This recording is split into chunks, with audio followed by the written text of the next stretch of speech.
Well, we're back again. I don't have a lot of news, but we can talk a little bit and become better buddies. Uh, the American airstrike killed a total of 19 fighters in eastern Syria this week. A UK based war monitors said Saturday. And President Biden, excuse me, it's President Biden did notify Congress. And the president does have the authority to go to a limited war.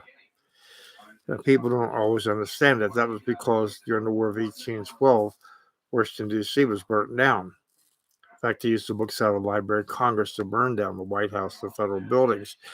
So a president can go to war for 90 days. Because in the old days it took maybe 90 days to get Congress back in session. But this also includes, and I repeat, this is important, it includes treaties, our interests and treaties. So you just think for a second, let's go, for example, we have a treaty with England, France, um, Germany, and they got treaties with half a dozen other countries. I mean, so basically, one country goes into war, we're all involved in it, one way or the other. Let me get this microphone a little closer to us here. Now, it says former President Donald Trump will hold his first large rally. He's already held it. I didn't have a chance to catch it today. I fell asleep. But I looked at some different stories, and they're kind of writing a new tone now, media, that it's sort of a bunch of wackos, and he's on one of the deep end like that. And I guess now that it's obvious they're not going to be able to indict him for anything and make it stick, and he's looking forward to indictment. I guess now they're going to take another approach. And all along, I thought instead of this two-tier justice system trying to make it so President Trump couldn't run for election, they can't do that anyway. He could be tried and found guilty tomorrow, and he can still run for president. And forefathers did it because if not, we'd be charging every president in office just so he couldn't run again if he was popular. But I think it'd been better off if they're that confident their policies are good. The president and his spokespeople should just say, that we got great policies, explain them, A, B, C. When they say, well, how does Trump feel about Trump who? Take the position he was insignificant. Now, he's not insignificant to the American people, especially me. I plan to vote for him. And he did admit yesterday that he would like to have DeSantis, governor of Florida, on the ticket with him, or he would accept that, and that would be great. Because if he only goes in 4 years, if a Republican doesn't get elected after him, then the next Democrat will come in and do what Biden did, just destroy all the good things that the president had done. But for this to happen, either the governor of Florida or Trump will have to change the residency. But you can change your residency now on a dime. Now, in the Latter-day Saints, historian took grief by telling the truth about the Mountain Meadows massacre. And I believe it was kind of internal. I read about it. I don't know a lot about it anymore. But they did bring some of the children in.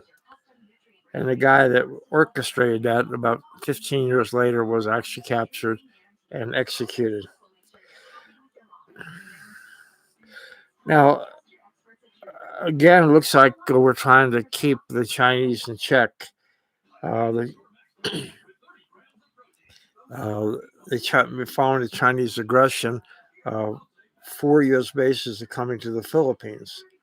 So it's obvious people are getting nervous about the Chinese, and rightfully so. And I think that we need to remember, though, 4 bases without bullets is not going to do a lot of good.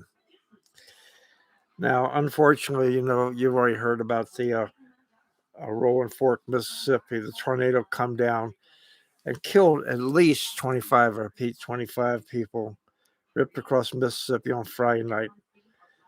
And thoughts, prayers go out with them. And, Mother Nature is horrible, and it can be horrible. If you ever want to know about wind, when you're going down the road at 60 miles an hour, extend your arm out the window and feel the force just at 60 miles an hour. I can remember not too long ago when people were buying ultralight airplanes, some of them would go outside the envelope and flying it too fast, and they'd fly the wings off. But we're changing the summer, and this comes with it. Now, the President Zelensky of Ukraine says the counteroffensive against Russians cannot start until the Western Allies sends more military support. You don't have any way of knowing how much of our money we've given them to has been siphoned off by crooked people. They have a reputation for that. But we should get this war over with. And the more that Putin, the president of Russia, can get his nose bloodied, the less chance we have to worry about China going into Taiwan. Russia, they, like everybody else, they can run out of money. And but it's just so many world wars, and we don't want any more. Again, no, it was aggression. It wasn't a territorial dispute. I mean, that would be like someone coming in down below the border and occupying Florida and saying that was theirs. That wouldn't work very good with us. Now in California, I looked into this a little bit. We know about the teachers' strike out there. And what it's saying is 30,000 teachers, aides, and bus drivers are striking California. That's affecting almost 500,000 students. And it says that the average salary is $25,000 a year. I got the article on cowboyronnews.com. So go on there, you can look at it in more in detail. They're saying aides and bus drivers, so some of them would be part-time, but $25,000 for a full-time employee won't get the bills paid. A couple other things I was thinking about. We're still having cold weather here in Arizona, rain, and I want to get out and walk around a little bit more, go hunting a little bit. But I'll keep looking for some news. I'll go back on the news night about 1 o'clock before I go to bed and see if there's anything going around the world. And appreciate you joining me. We'll see you next time.